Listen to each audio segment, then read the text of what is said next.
I'm going to teach you today what Warren Buffett and Jeff Bezos taught me. Warren Buffett says the fastest and best way to create wealth is to leverage other people's money. How many have read my book, Prescription for Wealth? Did you read what Warren Buffett does with his tax money in that book? Do you remember that? Warren Buffett does not pay his taxes. Does anyone realize that? And it's documented in Prescription for Wealth. You can go look at it and read it. And what Warren Buffett does is he says, if I don't pay my federal income tax, then the government is just going to charge me 6% interest. And I'm a pretty good investor. And so if I'll take my taxes that are due and invest them, and I can make 15 to 20% in my investments pretty regularly, then it's no sweat off my back to pay Uncle Sam 6% to use their money. Do you see that he just got a loan without collateral? Does everyone see that? If they don't, raise your hand. Good. We're all on the same page.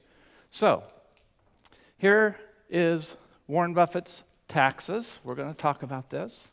So here's his taxes. And let's say that he owns $10,000. He owes more than that, but we're just going to keep simple math here. Okay? And Warren Buffett decides that he's not going to pay these taxes. Instead, he's going to invest that money from his income stream. So his income stream's over here, and he's got $10,000. And he says he's going to invest that money instead of paying his taxes. And so he invests it. And he makes 20% on this, and from this 20%, it's no sweat to pay Uncle Sam 6%. That's pretty simple, isn't it? Would anyone say that Warren Buffett is a pretty smart guy? Yeah. And he gets away with this. At the time I wrote Prescription for Wealth, he had not paid his taxes since 2003. I think I wrote that book in 2010, didn't I? I can't remember now. And so eventually, Uncle Sam says, no, you got to pay these taxes. But in the meantime, Warren Buffett has been able to create and generate enough money in his investments that it's no sweat to pay taxes for 5 years that we're down the road. That makes sense to you, doesn't it, Joe? Yeah, that's easy. Now, the other thing that I want to teach you is I want to teach you what Jeff Bezos did. And has anyone read my book, Winning Your Financial Game? Okay, do you remember what I talked about Jeff Bezos there? Anyone remember that? Oh, my goodness, okay. So, Zig Ziglar says that you got to do something 22 times before you really know it. So how many people have read my book, Winning Your Financial Game, more than once? More than twice? More than 3 times? 4 times? 5 times? Oh, okay, please. That book answers every question that I have ever been asked about what we do. You cannot read it enough, and I'm not boasting it because I don't believe that any of that information I put in that book is unique. It's just things that I discovered. So, I don't care who wrote it. You need to keep reading that book because in that book, you will find the answers to most of your questions about what we do and teach. So Jeff Bezos was a startup guy. He drove across the country in an old beater from the East Coast to the West Coast, got to Seattle, and he's a very frugal man. And he always is, and he still is. And he started Amazon.com, and everyone said, you're going to fail. You're going to fail. Because this stupid idea that you have about free cash flowing, Jeff, will not work. It will not hold up in any downturn in the market. Well, it seemed to be true because Jeff Bezos was not showing any profits at Amazon.com, and his stockholders were not really happy about that, okay? But the dot-com bubble came, and all of his critics crashed. But no one's laughing at Jeff Bezos today, are they? And as he gobbles up newspapers and other entities, he's doing the same thing. And this is what he does. He finds other people's money, just like Warren Buffett tells us. So other people's money. And he says, I want to borrow it. Well, in the corporate world, there's different ways of doing that. It can be an investment if you're or things that are people investing in. So, but it's other people's money. It's not Jeff Bezos' money. And he takes that money and he uses it for expenses and expansion. And then what he generates in his income stream over here, let's say that he gets, and we're going to use $100,000 here just because that's an easy number to work with, okay? And he has expenses over here that he has $100,000 on. And he generates $100,000 from this expansion or by running this. Now, what happens, he has a choice now. He can pay this expense right here with other people's money or with his own money. And which do you think he decides to pay it with? Right, because he learned Warren Buffett's lesson. So he doesn't spend this money. He takes, and instead, he spends this money.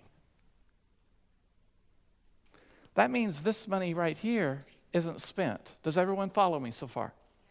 That's really simple, isn't it?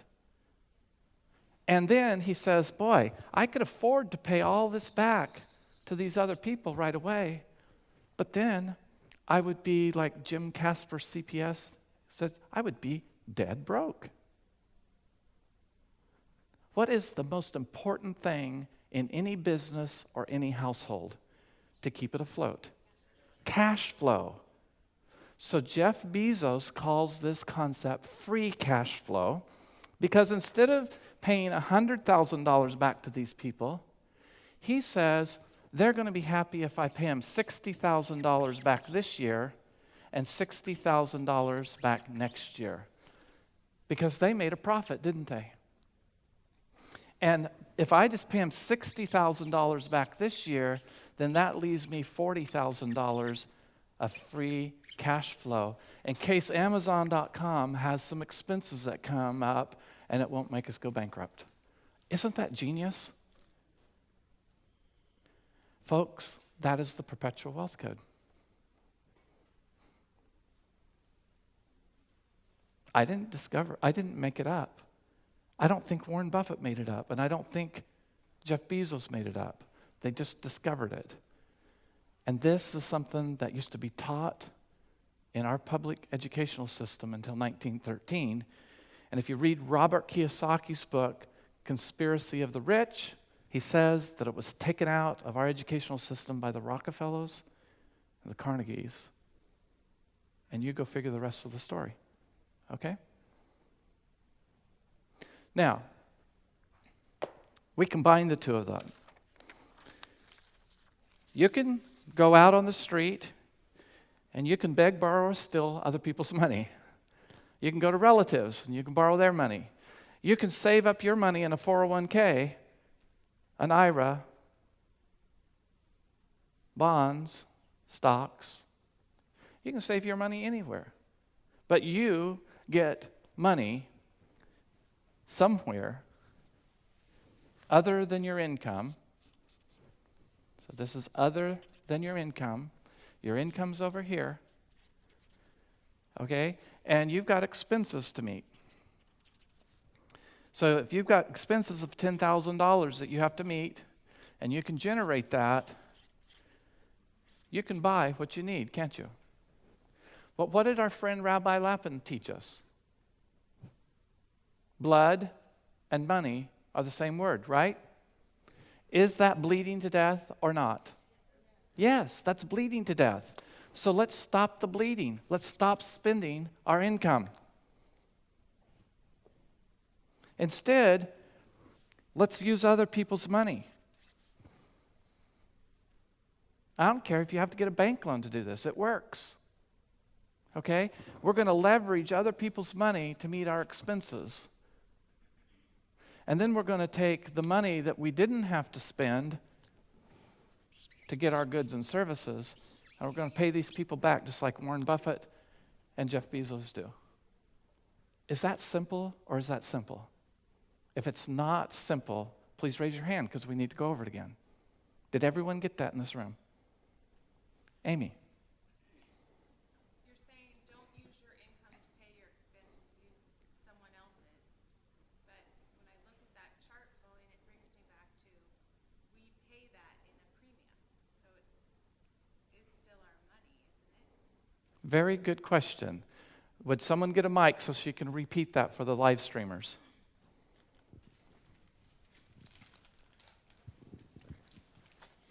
So when I look at your chart, you're showing us to not use our income to pay our expenses, to use other people's. But my head clicks to that other column as being the premium we pay on a policy. So I see that as technically it is still our money.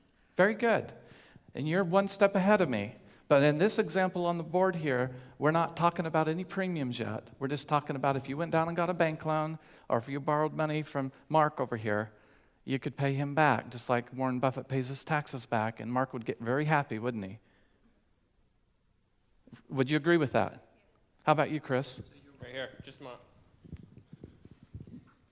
You're willing to pay a percentage I am. to the other person, Yes. in the hopes of maintaining your cash flow. Absolutely. That is 100%. Okay, very good. That's the point. Now,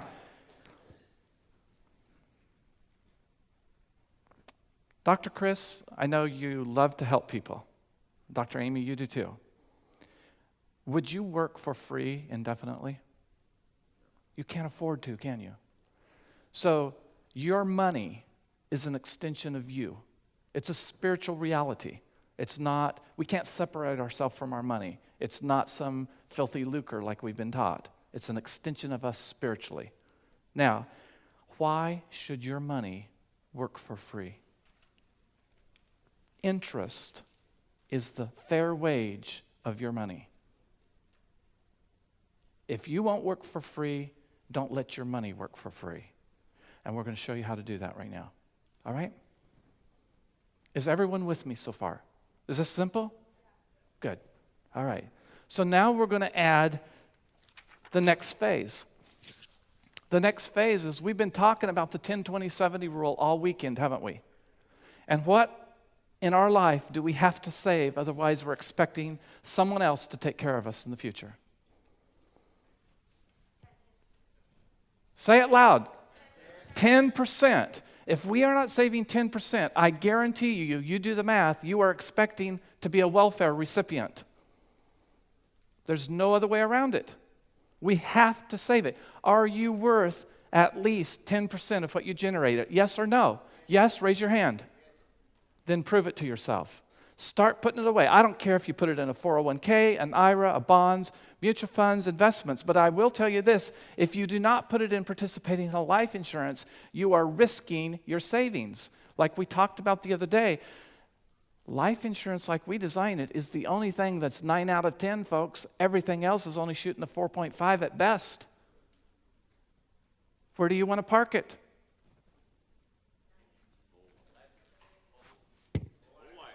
Whole life, participating whole life. Okay, so we start saving our 10% over here in participating whole life insurance. We're worth it, okay? Now, as time goes on, we have expenses. And we want to stop the bleeding over here that's taking our money that we earn and just going out the door and we never seeing it again. We don't like that. And so what we're going to do is we're going to put $10,000 here, and $10,000 over here. Because you've been diligently paying your premium, and now you have cash value here of $10,000.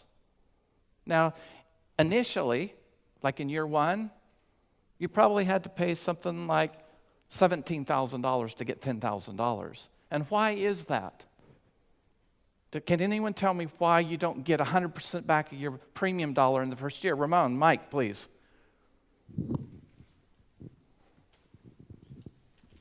You're capitalizing. What does capitalizing mean?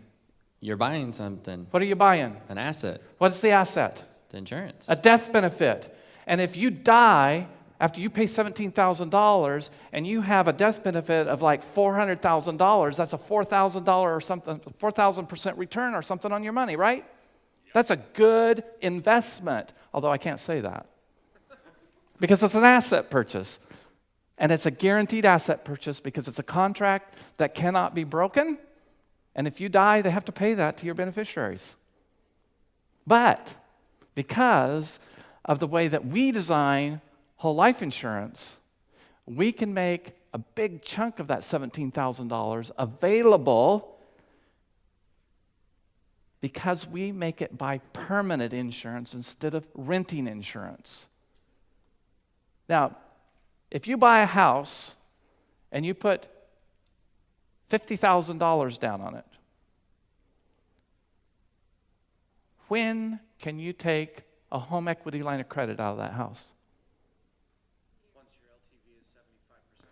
Once your LTV is 75%, very good. So you can't take a loan immediately, can you? So your $50,000 is tied up in a house, isn't it? Well, in life insurance, we can get over 50% of what you paid in your down payment back for you to use again. That's that $10,000. Isn't that cool?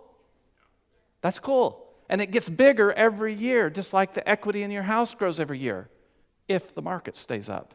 We don't have to worry about if the market does anything because this is a guaranteed. It is going to grow.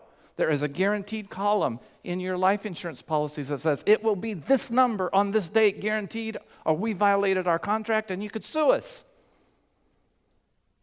And the courts will say you got to pay it because it's guaranteed.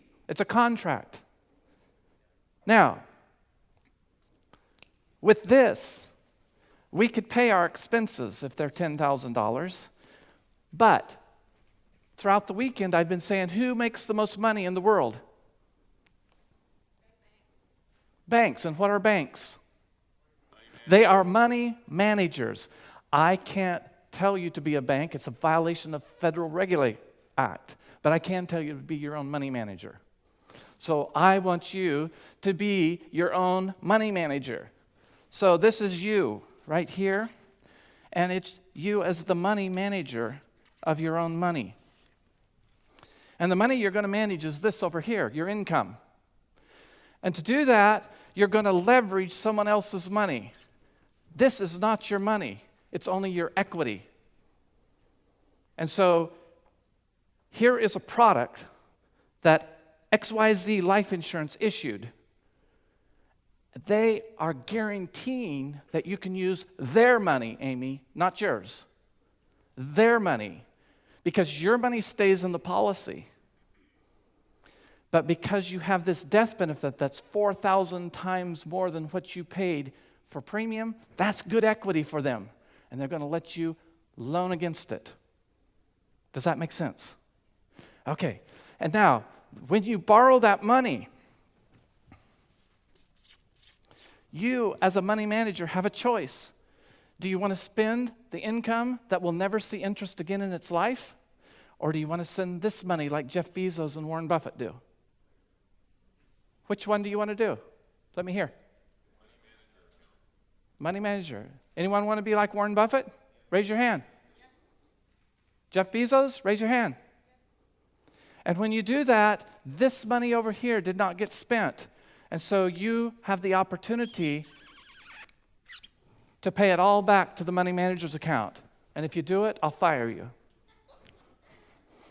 Because you just played a shell game. You've got to learn what Jeff Bezos did. What if we only pay $6,000 of that back this year? Wouldn't that be cool? Would that give you cash flow of $4,000? Do you see that? Because what happens, that's all that's required. If we take 6,000 of this and shoot it over here, that leaves you with free cash flow of $4,000 that would have been unable to be used had you not been diligent in this process. Does everyone follow that? Raise your hand if you do. Chris, you didn't raise your hand. Get a mic, please.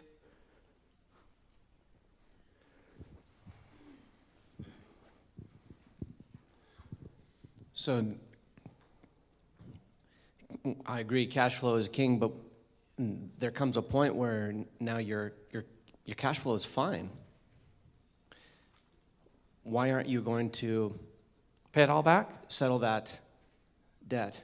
Or so Because remember what I said, debt is a derivative, money is a derivative of debt. Why do you want to pay your debt off? There will be no more money.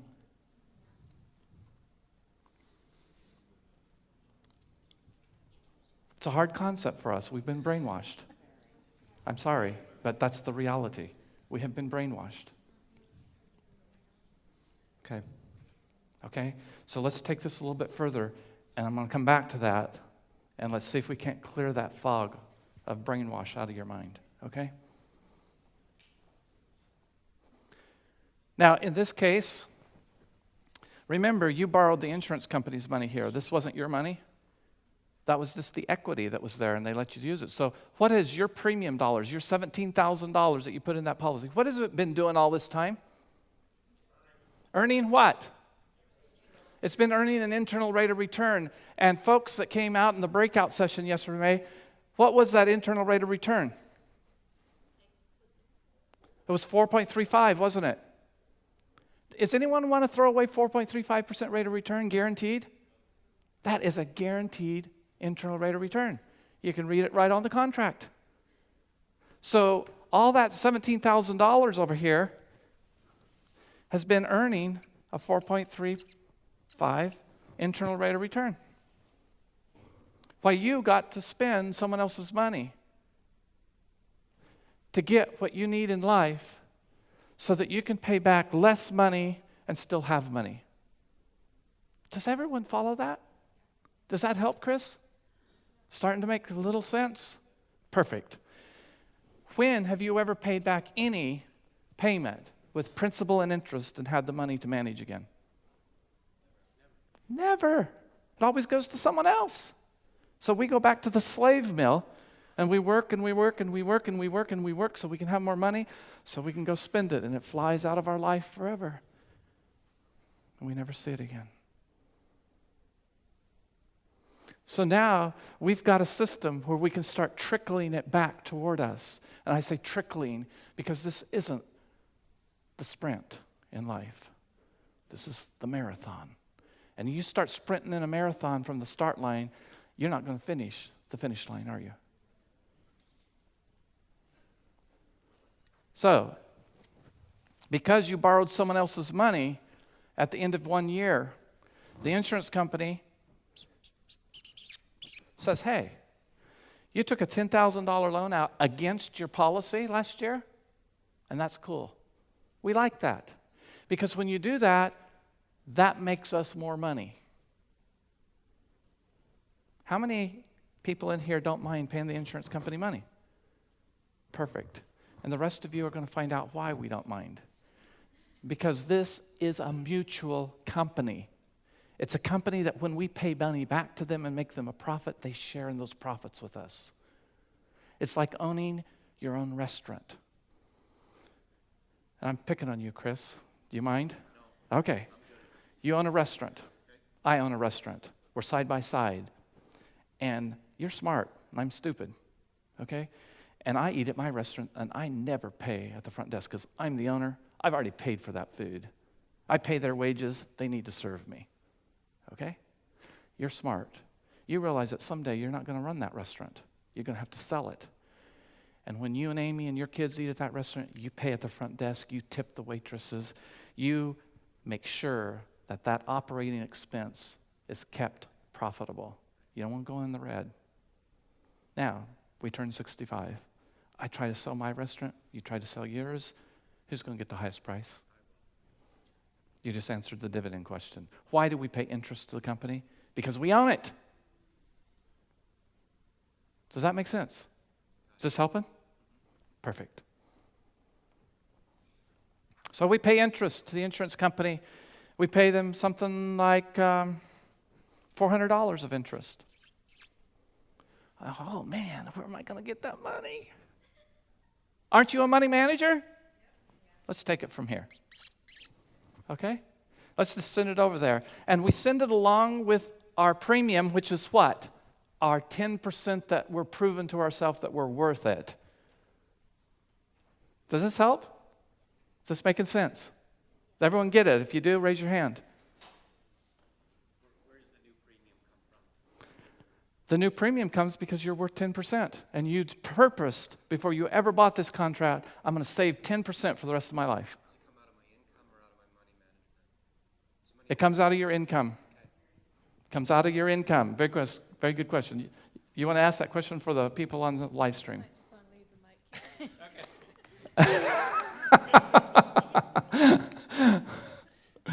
So what if it's time to pay interest at the end of the year? I've taken my loan. I don't mind paying the 400% back because it makes my bottom line look black, right? Yes. And it's time for me to pay my premium again. Yes. Where does that money come from? Do I pay for it out of the money management account, or does that come from my income? It comes from your income because you are worth 10% of what you make at least. So premiums never come out of the money manager account. They don't. Not the way that I teach this. Now, some people will try to tell you to do that. I think it's a mismanagement of money because it gets you all confused of where this money's coming from. The money is coming because you work, and we all work for a living, and we all going to have to for the rest of our life. Retirement does not exist, does it, Dennis? You know, we retire a pair of shoes when they're worn out. I'm never going to wear out until I die. And if you don't believe that, then this probably is not going to work for y'all because I'm paying premiums for the rest of my life. Because when I do, and I'll show you why here in a little bit, I'll have more money than I ever would have had I saved it any other place. Okay? So here we are. And we pay our premium again of $17,000. And this year, lo and behold, we've got $21,000 of cash value. That's kind of cool, isn't it? That's a bigger number than it was last year, isn't it? And that's the equity now that we can borrow against. But we've already borrowed $10,000, haven't we? And we haven't paid it back to the insurance company, have we? We paid them interest instead because that's all the insurance company wants is your premium dollar and your interest. Say that after me and write it down. They want your premium dollar and interest on loans. That's all they want. Write it down. That's a profound fact. I've asked many insurance companies and they tell me that is what they want. So now, because you've already borrowed 10, doesn't that leave you with the $11,000 that you can use? And you can deposit that into your money management account. And you have how much left over here after you've taken the $400 from it? Isn't that $5,600? So how much total do you have now in your money management account? Is that almost what you paid in premium this year? Pretty close, isn't it? Do you think you can finance more goods and services this year than you did last year? Won't that be $16,600 that you don't have to spend of your income and lose and bleed to death by spending it? And when you do, how much free cash flow do you have now? To pay who back with? Is that cool or is that cool? It's pretty simple, isn't it? Warren Buffett, Jeff Bezos, hybrid, the Perpetual Wealth Code. Did everyone follow that? Did anyone not follow that? Please raise your hand. Alma, what didn't you see? You lost me on the second year there. Tell me if we're in the second year. I'm lost. What part, to begin the second year? To the beginning, the fact that you paid the interest in the second year?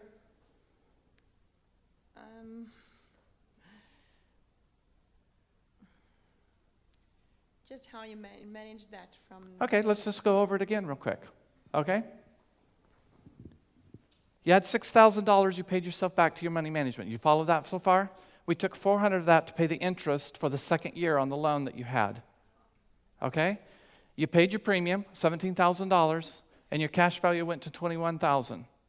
You've already spent 10 of it. You borrowed it last year, right? So you have 11 left of it. You can add that over here. And when you take 400 from 6, you got 56. Now you add 11, you got 16.6. Can you not use that money just like you did last year? Isn't that 16.6 that you don't have to spend this year out of your income and bleed to death by doing it? Then that's a total of $20,600 with the free cash flow from last year, and you get to pay who back with that? Does that help? Perfect. Thanks for your question. Folks, this will go on ad infinitum as long as you're honest with yourself. As soon as you say, I don't have to pay myself back, I don't have to pay the cashier, this is my money, you're dead. You're dead in the water. And you're going to call me and say, how can I afford this any longer? And I'm going to say, you didn't follow the protocol. And we've helped some people get over that, and some people, they're beyond help. So there's an old saying, with freedom comes responsibility. If you don't muster the responsibility and the discipline, you cannot enjoy the freedom. That is the Perpetual Wealth Code. Does that help? One more question right here.